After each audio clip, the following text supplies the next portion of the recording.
effectivement, ça ne peut que tenir mon soutien puisque il y a le feu dans la maison. Et je pense que quand la maison brûle, même les voisins, même les voisins avec lesquels on ne s'entendait pas dans le quartier, chacun va prendre un seau d'eau pour pouvoir sauver la maison. Donc, il y a une urgence et j'ose croire que tout Congolais, toute personne qui aime ce pays est obligée d'aller chercher un seau d'eau pour pouvoir éteindre ce feu. Bon, je pense déjà à travers cette annonce, cette invitation lancée par le président de la République, son Excellence Félix-Antoine Tshisekedi, devrait sensibiliser et conscientiser tout le peuple congolais et surtout particulièrement les politiciens. Parce qu'il ne faudrait pas qu'on reste derrière nos guéguerres habituelles. Aujourd'hui, on n'en est pas là. Il ne s'agit pas du président de la République. Aujourd'hui, il s'agit de notre territoire qui est en train d'être arraché entre les mains de l'ennemi.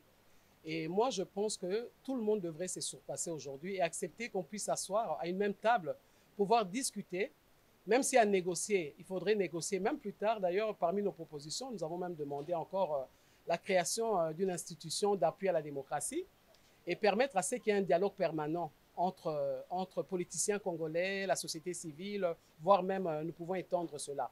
Donc, oui, je demande à toute la classe politique de comprendre aujourd'hui qu'ils se battent pour le peuple congolais, qu'ils se battent pour notre territoire et non pour un homme. Parce que je crois qu'il y a confusion de fois. Les gens pensent qu'en venant répondre à cette invitation-là, viennent aider un homme.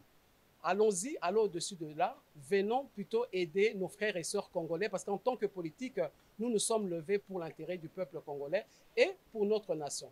Donc c'est ainsi que je les encourage à pouvoir répondre à cette invitation.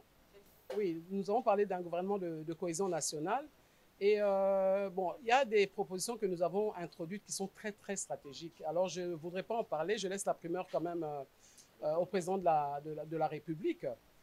Et je pense que vous connaissez nos vues, elles sont des fois courageuses. Nos décisions que nous prenons, d'habitude, nous les avons aussi proposées dans ce nouveau gouvernement. Donc je pense que vous pourrez attendre tout simplement que l'autorité puisse prendre connaissance de nos propositions qui sont très très audacieuses et qui peuvent aider les autres à venir nous rejoindre. Parce que nous sommes en guerre, il y a une crise grave dans ce pays, c'est la première fois qu'on en arrive à ça.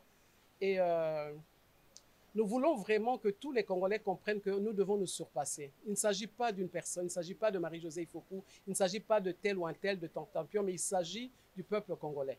Donc, vous attendrez de voir nos propositions, nous pourrons en débattre plus tard, mais je pense que ça vaut vraiment la peine.